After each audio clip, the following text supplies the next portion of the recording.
గత ప్రభుత్వం పేదలకు డబుల్ బెడ్రూమ్ ఇండ్లు ఇస్తామని ఆశ చూపి పబ్బం గడిపిందన్నారు డిప్యూటీ సీఎం బట్టి విక్రమార్క. పాలకులుగా 10 ఏళ్లు దోచుకున్నారని ఆరోపించారు. రాష్ట్రంలో 4,50,000 ఇండ్లు పేదలకు పంపిణీ చేస్తున్నట్టు తెలిపారు. ప్రభుత్వం 22,500 కోట్లు పేదల ఇళ్లకు నిధులు కేటాయించామన్నారు. 5 ఏళ్ల పాలనలో మహిళలకు 1,00,000 కోట్లు వడ్డీ లేని రుణాలు ఇవ్వాలని ప్రభుత్వం ప్రణాళిక చేస్తోందన్నారు.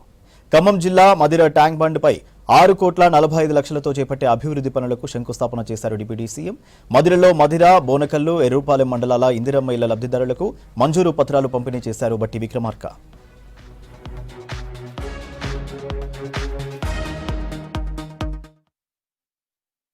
ఆనాడు నిర్ణయం చేసుకుని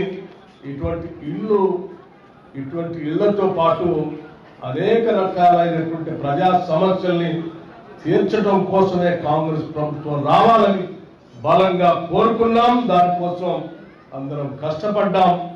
మీరందరూ కూడా శ్రమించి ఆ ప్రభుత్వం వస్తే సమస్యల పరిష్కారం అవుతాయని మీరు కూడా భుజం కలిపి పెద్ద ఎత్తున ఇందిరమ్మ రాజ్యాన్ని తీసుకొచ్చారు. గత ప్రభుత్వం 10 సంవత్సరాలు డబుల్ బెడ్రూమ్ ఇల్లు ఇస్తామని, ఇల్లు లేని పేదవాళ్ళకి, ఆ కుటుంబంలో ఉన్నటువంటి ముసలి వాళ్లకు, పిల్లలకు ఆశ చూపించి 10 ఏళ్లు వాళ్ళ ఓట్లు పొందడం కోసం ప్రయత్నం చేశారు తప్ప వాళ్ళకి ఇల్లు కట్టించాలనేటువంటి ఆలోచన మాత్రం ఏమాత్రం చేయలేదు.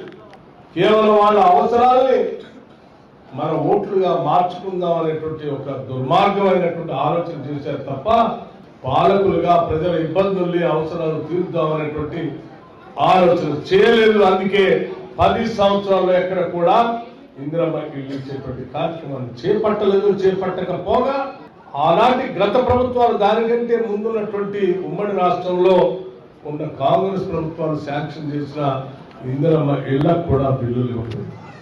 పేదవాళ్ళు ఏమైపోయినా పర్వాలేదు, వాళ్ళకి ఇల్లు లేకపోయినా పర్వాలేదు, వాళ్ళు ఏ ఇబ్బందులు పడ్డా పర్వాలేదు, మనం మాత్రం పాలకులుగా విలాసవంతమైనటువంటి జీవితాన్ని, మనం మాత్రం పాలకులుగా ఈ రాష్ట్రంపై పడి దోపిడీ చేసుకున్నారన్నటువంటి ఆలోచనతోనే 10 సంవత్సరాలు పాలన చేశారు తప్ప ప్రజల గురించి ఒక్కసారి కూడా ఆలోచన చేయలేదు. చేసి ఉంటే ఈరోజు ఇన్ని లక్షల ఇళ్ళు మళ్ళీ ప్రజలు ఎదురు చూసేవాళ్ళు కాదు, ఇవ్వాల్సిన పరిస్థితి వచ్చేది కాదు. మీ అందరికీ నేను ఒక మాట చాలా స్పష్టంగా చెప్పదలుచుకున్నాను. ఇల్లు కట్టుకోవటం అంటే తరతరాలుగా ఇల్లు లేనటువంటి పేదవాళ్ళు ఇల్లు కట్టుకోవటం అనేది ఒక సుదీర్ఘమైన కలగానే మిగిలిపోతూ, ఆ ఇల్లు అనేది కట్టుకోకుండానే ప్రాణాలు కోల్పోయినటువంటి కుటుంబాలు అనేకం ఉన్నాయి. కలగానే మిగిలిపోయింది, జీవితం ముగిసిపోయింది కూడా. కానీ అటువంటి పరిస్థితి, దుస్థితి ఇందిరమ్మ రాజ్యంలో ఏ కుటుంబానికి కూడా ఉండటానికి లేదు. ప్రతి ఒక్కరికి తెలంగాణ రాష్ట్రంలో పుట్టినటువంటి ప్రతి కుటుంబానికి రాష్ట్రంలో ఇల్లు ఉండాల్సిందే. ఆ ఇంట్లో ఆత్మగౌరవంతో ఆ కుటుంబం బతకాల్సిందే.